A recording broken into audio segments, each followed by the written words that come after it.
If you're able to identify like the cycle or pattern of negative thoughts or emotions that you go through in a particular situation or just in general, you actually have an opportunity to challenge those particular emotions or thoughts.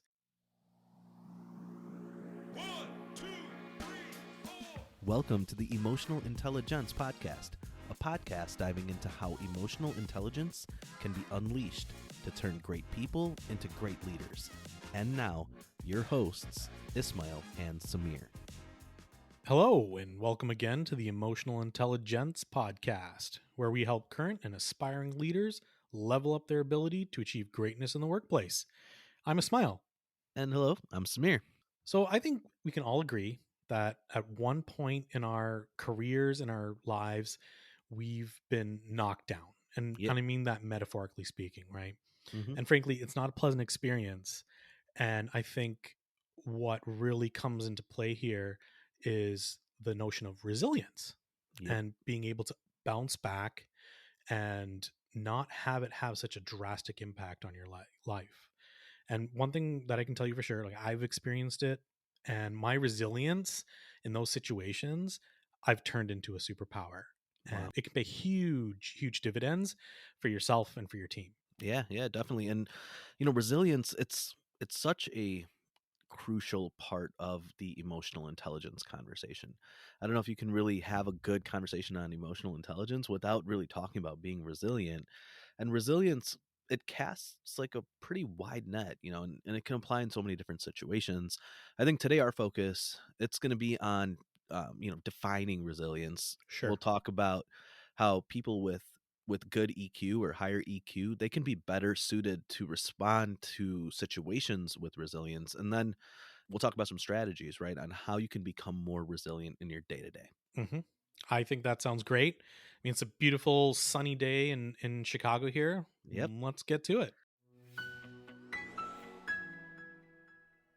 So, Samir, why don't we first talk about what resilience is? I think it's an easy word to throw around, Yep. but for me, there are two facets to it, right? And this is as it relates to the workplace. So, number one is your ability to adapt and change and cope with all of these challenges and really just recover from setbacks that you face. Sure. And then there's a second aspect of it, which is, your ability for you and your team's ability to stay calm under pressure. And let's talk about like what are some of the common obstacles that you're going to face when you're at work. So if you're in the client services business, you have difficult clients, you have internal stakeholders, you got tight deadlines that people are working with, and just generally there's an overall demanding workplace. Like those are Hmm. to me some of the common ones, right? And then you have more complex ones or more intense ones. And one that I think we can all talk about here is what if you lose your job? Yeah. Or what happens if you face a massive accounting error, or you knock down a website that you're working on with a little piece of code. Like these are some more complex ones. Yeah. Sounds like you're describing my last couple weeks at the office there as well. But no, really, when you're facing these challenges, resilience, it can be the difference between sinking and swimming, rising up, folding under the pressure of the adversity that you're facing. And I think that where resilience really helps us shine most is, as you mentioned, it helps us stay calm under Yep. pressure. It lets you free your mind up so you can come up with good solutions, right, to like these really big problems that you're describing. And then last but certainly not least, like the ability to bounce back, right? When we make a decision that may not have been ideal, which is kind Sure. of the nice way of saying you made a bad wrong decision. hmm But yeah, just a caveat, right? Being resilient, it does not mean you're not allowing yourself to feel upset. I think that's Sure. one thing that I want to make clear, that when you make a mistake or you're worrying when you face certain adversity, that initial reaction to a challenge, a lot of that is just kind of dictated by our natures, right? But it's also by our level of engagement with the problem or the issue. Because if you care a lot about something, when you face an obstacle, you're going to have a reaction to that and you're going to Sure. feel upset, and you have to kind of let yourself feel upset, but then developing that resilience so that you can really pull yourself out of those situations. That's where that impact of resilience really shows up, and it saves you in those moments. Sure. It's almost like a muscle that you have to work out and Yeah, yeah, strengthen. Yeah. So, absolutely. I mean, I know that as partners here, we've talked almost exclusively about EQ in our previous episodes, right? And one thing I want to kind of relate to here is that you can have resilience, but not even involve EQ, right? Yeah, Not absolutely. now, and not everyone can function in that matter, meaning you're able to get up, get knocked down, get back up, get knocked down. Not everyone can. It is like we're hard coded to kind of jump into the fetal position when we face a major setback. And I know, I mean, I've been in a situation where I'm just like covering all my vital organs because I'm in fear, right? Yeah, yeah, But there's an interesting thing. If you do add EQ to the mix, leaders, managers, just people in general, they it changes the ethos and DNA of how they function and how their teams function. And let me just give you an example here, right? sure. So I am a huge proponent of people taking risks. I think it's a fantastic way of getting people outside of their comfort zones and allow them to grow. And the problem with doing that is you're obviously making more room for errors and setbacks to happen, right? Yeah, yeah, absolutely. But my approach is I take those specific, outcomes, the negative outcomes or the risky outcomes, and I try and flip them on their head, at least for my team, and turning them into opportunities. And I give my team a really safe place to make those mistakes. And when they do, it's not an if, it's when they do, I Sure. yeah, I talk about leaning into that opportunity and the how things could have been different rather than saying like, "Oh, you know what?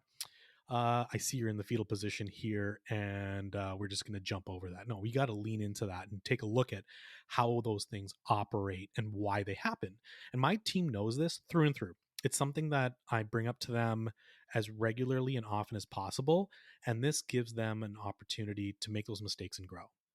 Yeah, no, those are great points of smell. And when I look at resilience, yeah, I kind of think of it as similar to the concept of elasticity, right? Where you can take something like an object, like a rubber band, for example, bend it, fold it, you can stretch it out. But after all that trauma, all the stress that results from it, that elastic, it ends up enduring, and then it finds its original shape again, right? So Sure. that's what resilience is. It's that ability to endure, kind of weather through and then find your equilibrium state again. And then obviously the growth that comes from that, right? So even Mm, if the experience seems utterly colossal in the moment, right, there is something to be gained from that. And so we've talked about in previous episodes the significance of businesses pushing the boundaries, right? We need to stay competitive in the marketplace.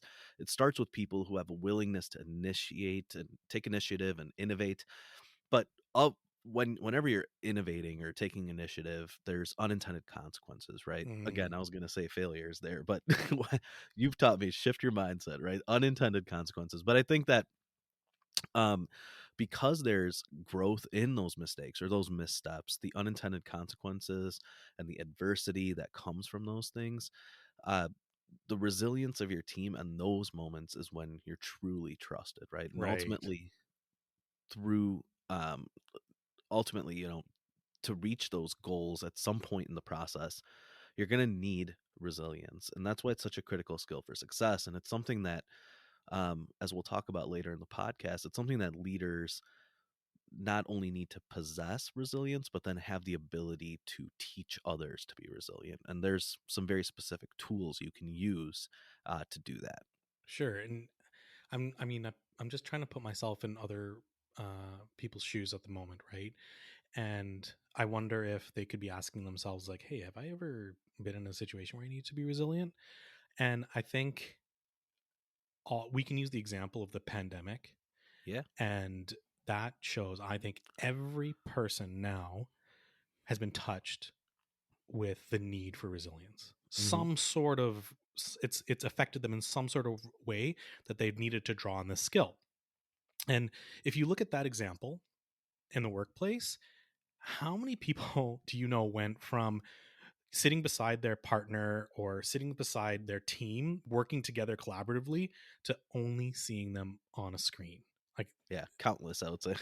total, totally. I mean, and the interesting thing there is that people really need to know how to cope with those situations, how to pivot, and because going from having face-to-face conversations and then missing out on body language, facial expressions, if you don't have a camera, that's huge.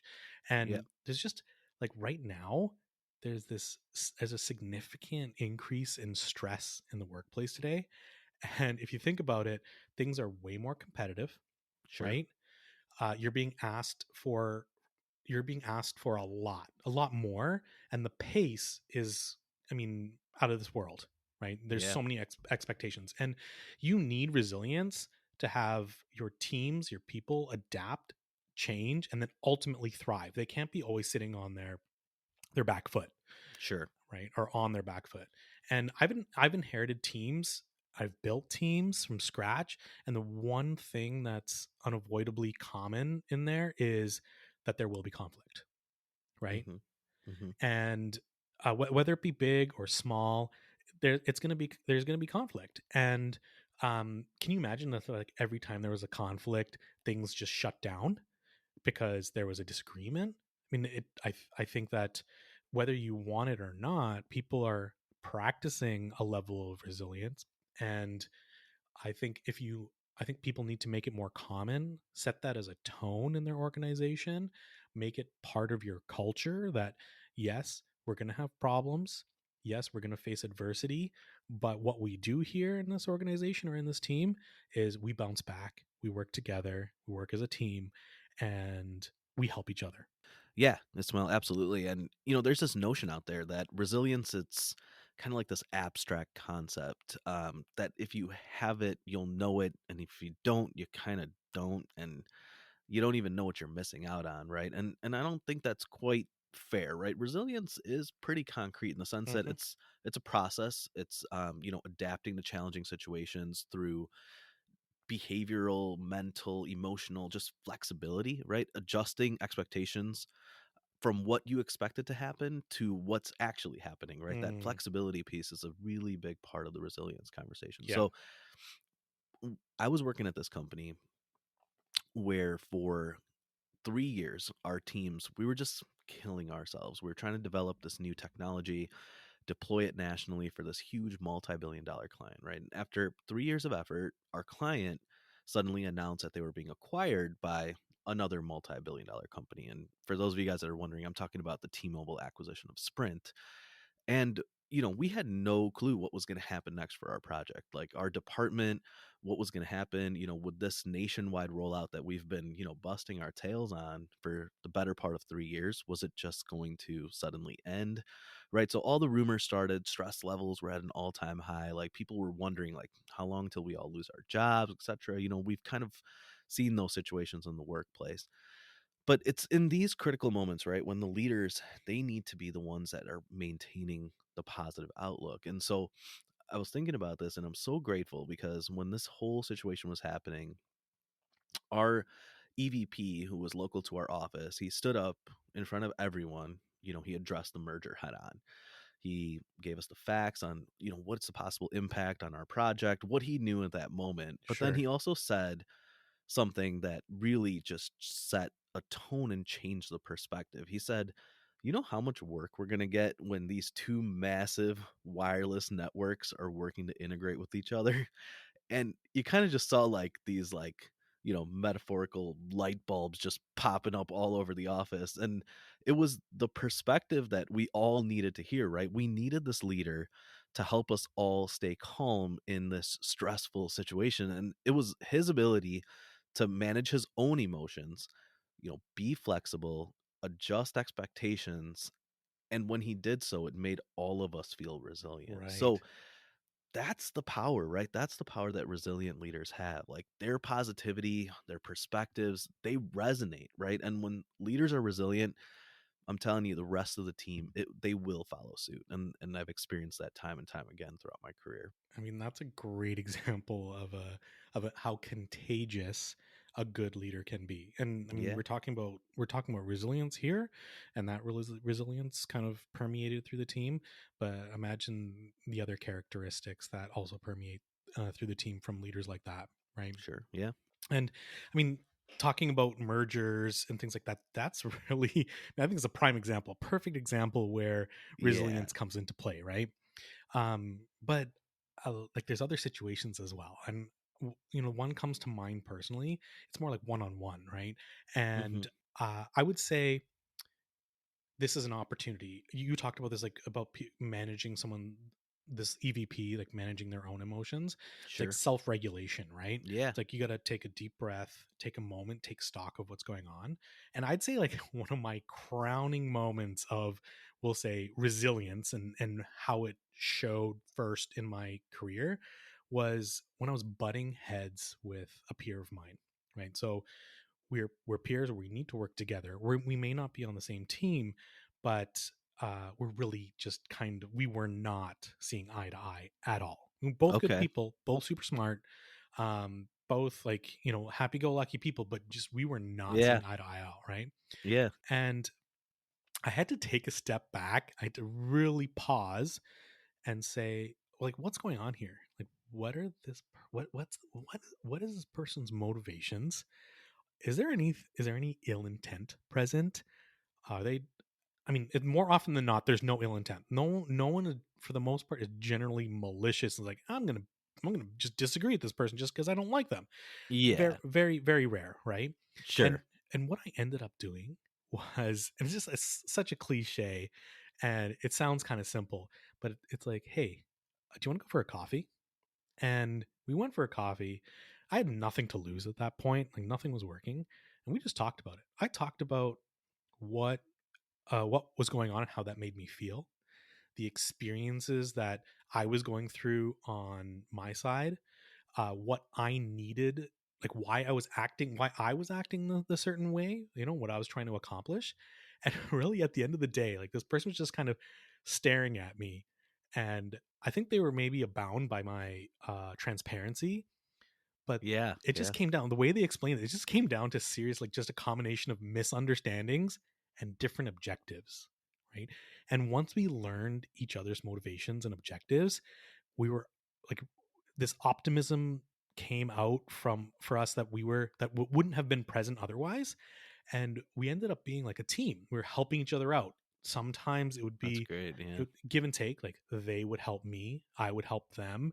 And at the end of the day, like we ended up being this like dynamic duo that, if I didn't take a step back and think about the way, earlier on in the problem, if I just like freaked out, went to my manager or whatever, probably would have gotten worse.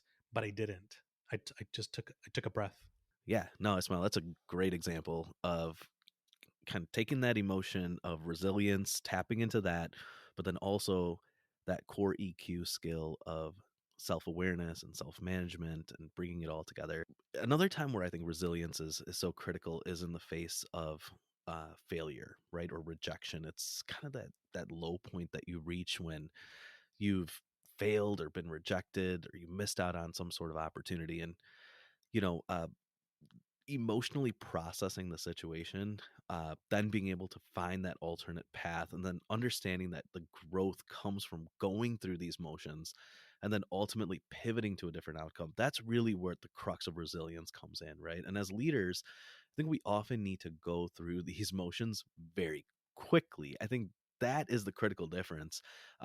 It's not that leaders don't feel the disappointment, but they have to move on from it faster than anybody else within their team, because as you know, the old adage goes, right, the show must go on, right? And I've been I've had countless times in my career where I've had to pivot to a new strategy because the original strategy failed, right? And one Sure. part of that process, and you get better and better at this over time, Yes. with experience as a leader, is the speed at which you process the emotions that come from a failure or a rejection.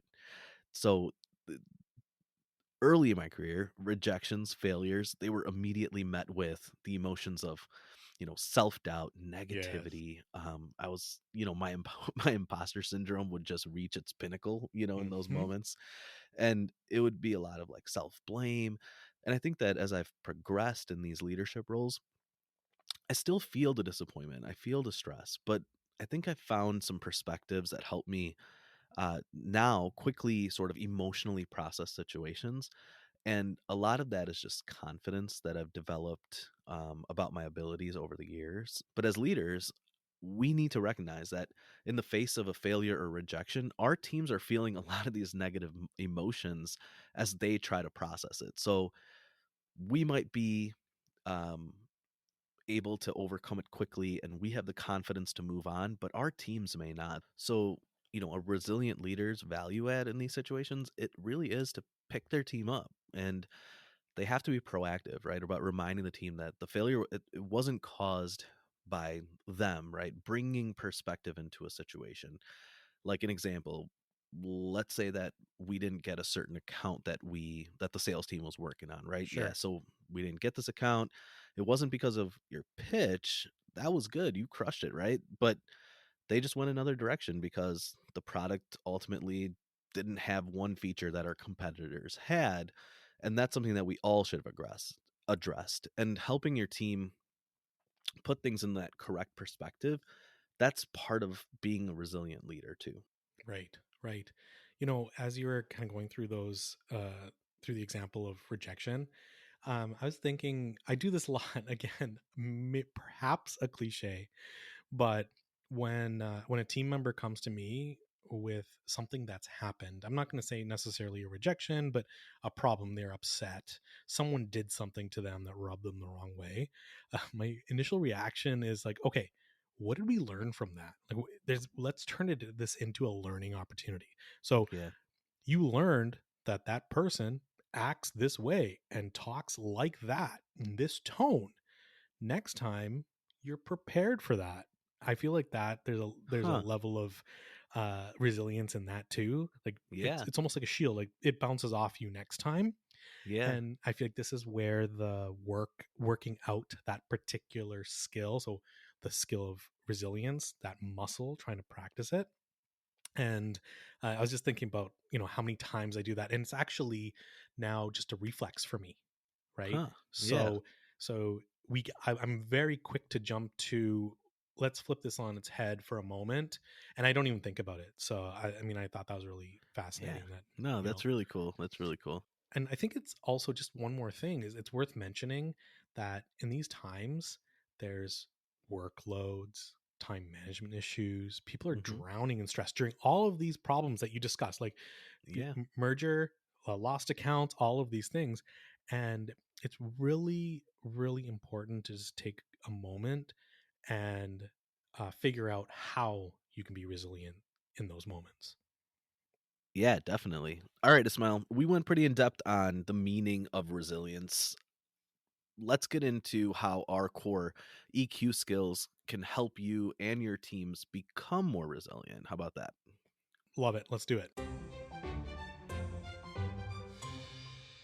Hey, if you've enjoyed the show so far or found some helpful information, check the show notes where you can join our mailing list, get additional EQ tips and tricks, and also stay up to date on upcoming topics and events. So, Ismail, it's important to note, I think, that you don't need to have high EQ or very elevated emotional intelligence to have resilience.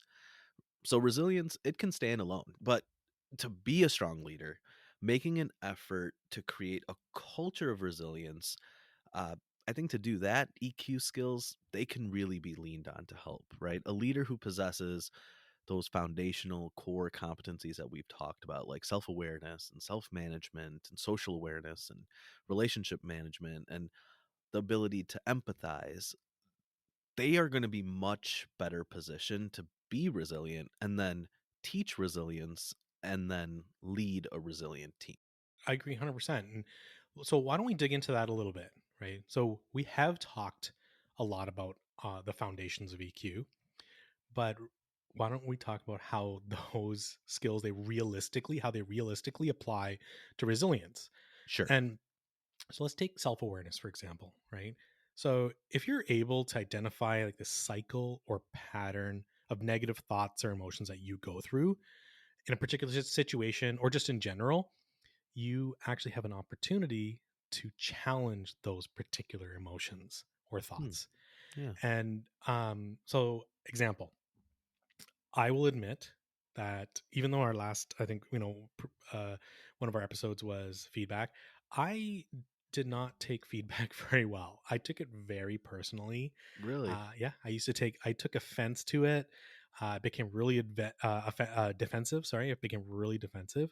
And frankly, I'd almostly question my own abilities and performance. And that's what made me so defensive about it.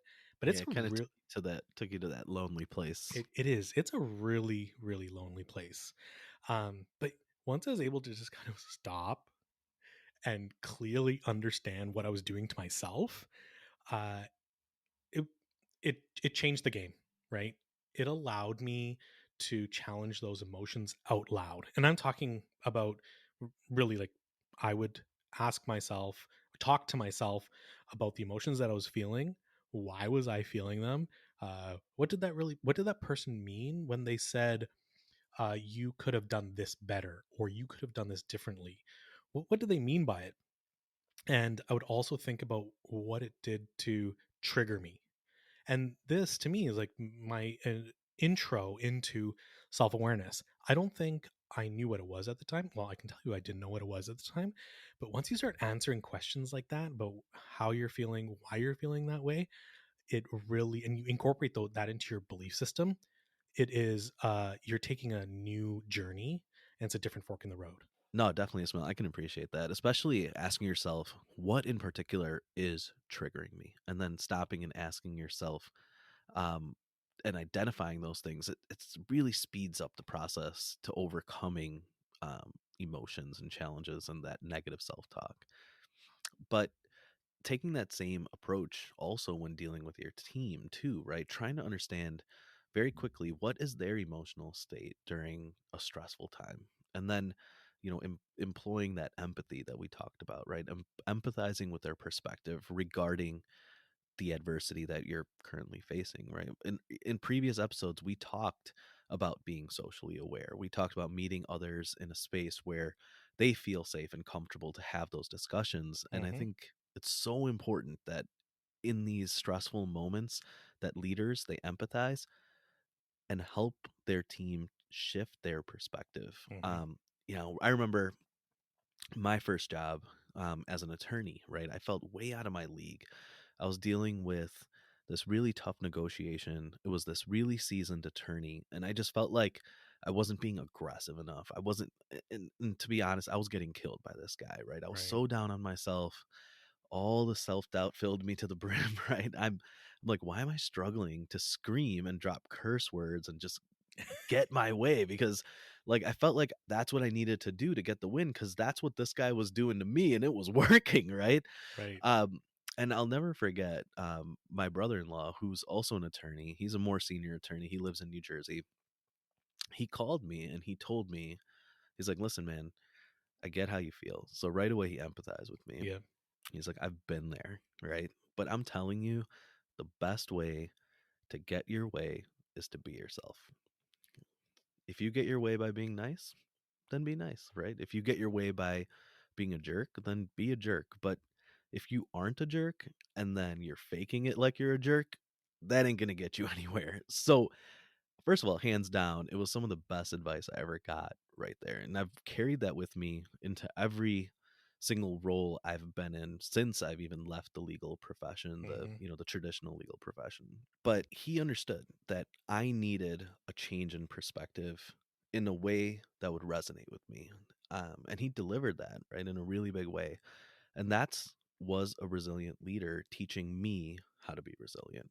That's fantastic. That is a really, I did not know that story, Yeah. and I really like that. Um, I would akin that to something like I always tell people, is speak the truth because the truth is the easiest thing to remember. Yeah. And it's Yeah. it's a different example than yours because you're talking about like just being yourself, and I'm talking about like telling the truth. But like if you tell the truth over and over again, it will sound the same. Meaning you don't have to remember like what lie did I say that time? How did I Yeah. word it this time? It's the truth, right? No Yeah. matter Yeah. what way you say it, it's the same. But you know what's really interesting about that situation that you were in is clearly you seemed very open to taking feedback. You were open to trying something necessarily that you weren't ready for or Yeah. weren't I was. expecting. Yeah. I mean, when you reach that kind of rock bottom state, yeah, you're you're definitely opened you're up. more open, yeah. And I know we talked about flexibility earlier, but one of the things that I think is really important about resilience is I think you really have to be open to trying new things. You have to be open to learning and growing when you face a setback rather than, just bashing your head against it and trying to plow through it. There are lessons to be learned in every setback and every situation. And if you are open, it is actually like really interesting coping mechanism to say like, Huh. okay, hey, what did I see in that issue, in that situation, that was something that I might want to change or try again or not try. I feel like it's an opportunity to cope with that particular setback. Yeah, that's a really And good way of looking at it. yeah, and I think um I think what I would consider the greatest success of my career, I think it stemmed no, not I think. It stemmed from my biggest failure. So, I was consulting Hmm.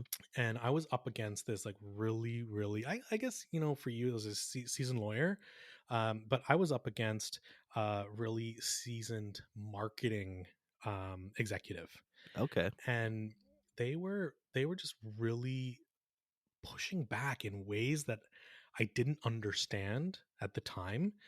And I mean, I'll make a long story short, but they made me feel so small. They made me Mm, feel just like I didn't know anything. And mm. I would say it's the first time I ever failed. Like, consider it like, I went out, set myself a goal, objective. I had a goal, I had an objective, and I did not meet that. First Hmm. time I was in my 20s, and I took it really hard. Like, I took it like this is the end of my career. I don't think I'll ever be able to do this again. Let me just go sling coffee at Starbucks now. That's Yeah. how I felt.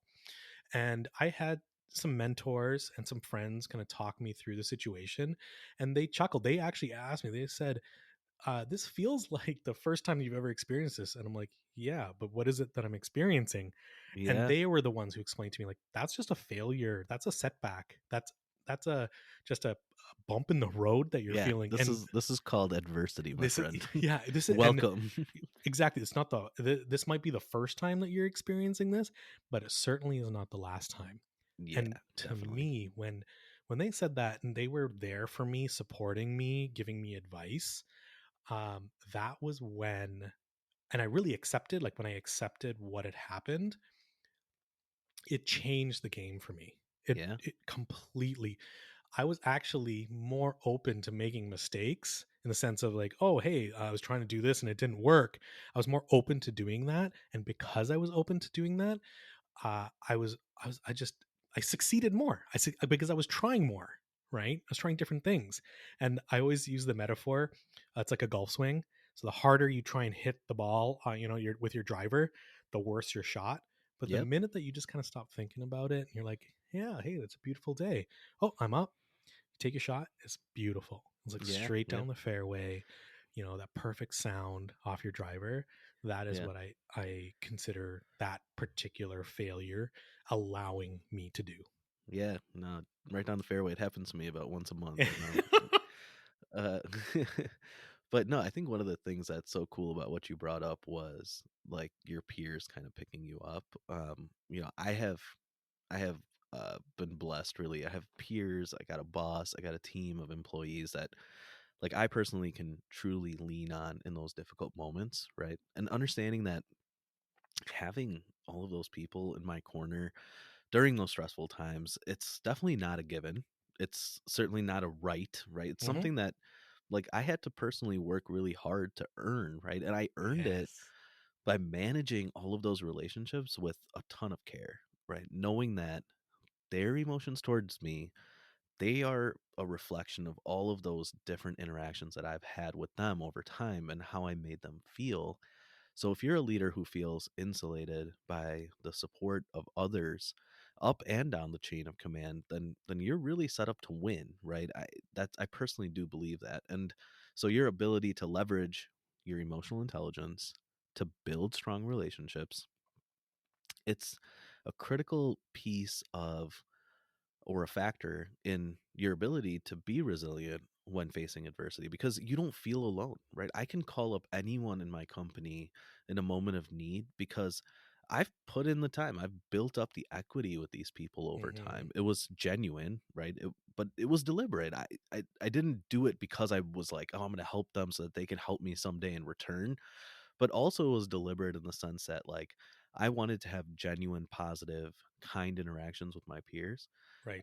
And so I'm always prioritizing building those strong relationships and trying to form those key allies across the business because those are the people that are going to pick you up when you're down. Those are the folks that are going to be sort of your support system, like how your peers were in that moment for you and taught you so much. Right.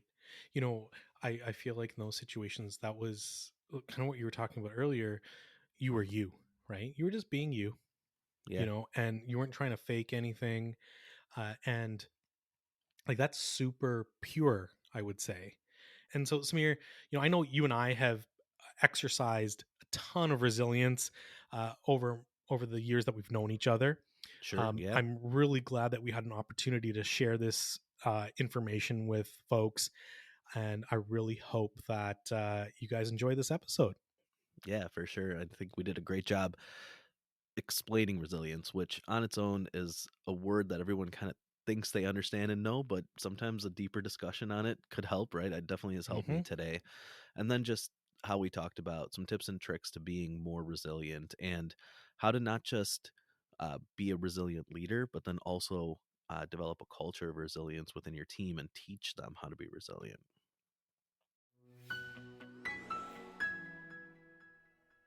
And that's it. Thanks so much for listening. This show really wouldn't be possible without you. And if you're a fan of the show, please take a look at the show notes where you can find more information about the podcast and information about how we can support you and you can support us. Thanks, Ismail. And thanks to everyone for listening. Until our next episode, here's a quote from former Facebook COO Sheryl Sandberg. Resilience is the strength and speed of our response to adversity, and we can build it. It isn't about having a backbone, it's about strengthening the muscles around our backbone.